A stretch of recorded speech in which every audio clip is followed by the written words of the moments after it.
Ahmedabad zone 8 પોલીસની મોટી સફળતા. જ્વેલર્સની દુકાનમાંથી ચોરી રિકવર કરાયેલો 1,66,00,000નો મુદ્દામાલ અને 445 મોબાઈલ નવા સીપી શ્રી અનુપસિંહ ગેહલોતના હસ્તે તેરા તુજકો અર્પણ કાર્યક્રમમાં મૂળ માલિકોને પરત કરાયા હતા. નિકોલ, ઓઢવ, રામોલ, વટવા અને વટવા જીઆઈડીસીની સરાહનીય કામગીરીને નાગરિકોએ આવકાર્યું હતું.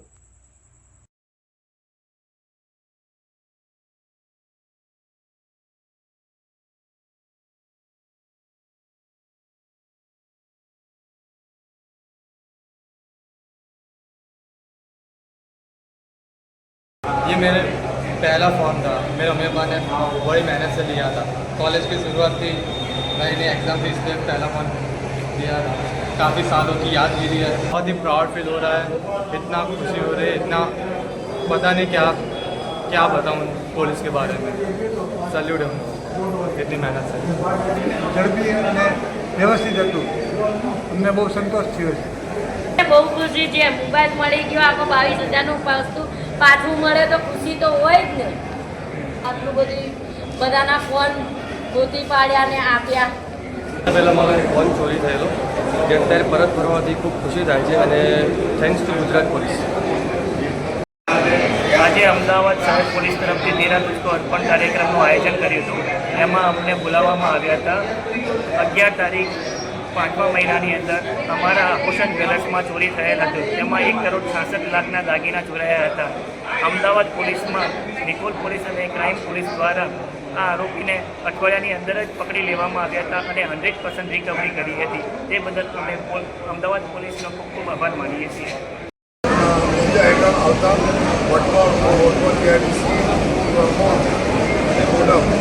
આ પોલીસ સ્ટેશન વિસ્તારમાં જેટલા બી મોબાઈલ ચોરીના બનાવ બનેલા હતા એના સાથે ચેન સ્નેચિંગના બનાવ, એરપોર્ટ ચોરીના બનાવ આ બધા બનાવોના જો આ પાંચો પોલીસ સ્ટાફ દ્વારા જો સખત મહેનત કરીને આ બધા મુદ્દામાલ રિકવર કરવામાં આવેલા હતા જેના ભાગરૂપે આજે 445 જેટલા મોબાઈલ ફોન જેના અસલી કિંમત 89 લાખ થાય છે. આ કિંમતનો જો મોબાઈલ ફોન 445 કરવામાં આવી રહ્યા છે. સાથોસાથ જો લોકોના જો ચેન સ્નેચિંગ અને નોકર ચોરીના મુદ્દા બનાવવાના જેમાં 168 લાખ રૂપિયાના મુદ્દા માલ ગયા જો 100% રિકવર પણ થયા છે. કુલ બાકી જો 13 ગુનાના બી મુદ્દા માલો છે બધા મળાવીને 2,90,00,000 રૂપિયાના ટોટલ મુદ્દા માલ આજે જે માલિક છે એના પરત કરવામાં આવી રહ્યા છે. ગુજરાત સરકારશ્રીના જો અભિગમ છે કે તેરા તુજકો અર્પણ કે જેની જો બી પ્રોપર્ટી હોય જો પહેલે ધારણા હતી જેના બી આ પ્રકારના બનાવ બનેલા હોય અને પછી ઘણા વર્ષો પછી એના પ્રોપર્ટી મળતી હતી. પરંતુ અત્યારે જો એ સરકારશ્રીના આદેશ મુજબ જો પોલીસ સામેથી જો કોર્ટમાં જો પરસું કરે છે અને પરસું કરીને અને મુદ્દા માલ મેળવીને એના પરત આપે છે. તો આજે બહુ ખુશીની વાત છે કે લગભગ જો 450 વધુ લાભાર્થીઓ છે જો અને પોલીસને બી હવે બહુ ખુશી છે કે આ મુદ્દા માલ જો એના પરત પણ આ બધા એ જ આ અપીલ કરી કે ક્યારેક કોઈ પણ સાથે કોઈ મોબાઈલ ચોરી વગેરેના બનાવ બને છે તો તાત્કાલિક પોલીસના ચોપડે નોંધાવે.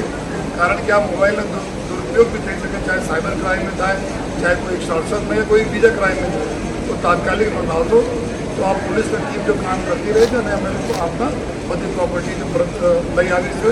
અને ફરીથી આ ડીસીપી ઝોન 8 મેહુલ પાટીલ અને એના સમગ્ર સ્ટાફ ડીસીપીઆઈ અને એડિશનલ જવાબ અભિનંદન આપું છું. આ પ્રકારને કામ સાચી છે. આજ અમે અપીલ કરીએ છીએ કે 5,000 6,000 આપણે લાગતા હશે જો કે અમારા મોબાઈલ પર એટલા છે કે એના દુરુપયોગ બહુ મોટો થઈ શકે છે. અને જ્યારે કોઈને ક્રાઇમમાં મોબાઈલ યુઝ થાય પછી જો પોલીસ ગોતતા હોય તો તમારી પાસે આવશે. પછી તમે આ 5,000 બચાવવા માટે 50,000 રૂપિયા કોર્ટ કચેરીમાં ખર્ચા કરશો. બેટર અગર અમે જાણ કરી તો તમારી બી સેફટી પ્લસ અમારે એના સર્ચ કરવામાં બી અમે કરીએ જેથી એના દુરુપયોગ નહીં થઈ શકે. તેના માટે અમે બધાને રિક્વેસ્ટ કરીએ છીએ નાના ક્રાઇમ હોય અને મોટા. આ નાનાને બી તમે કરશો તો મને એક ડેટા તરીકે બધા મળતા જશે, તમારી પ્રોપર્ટી પરત મળશે.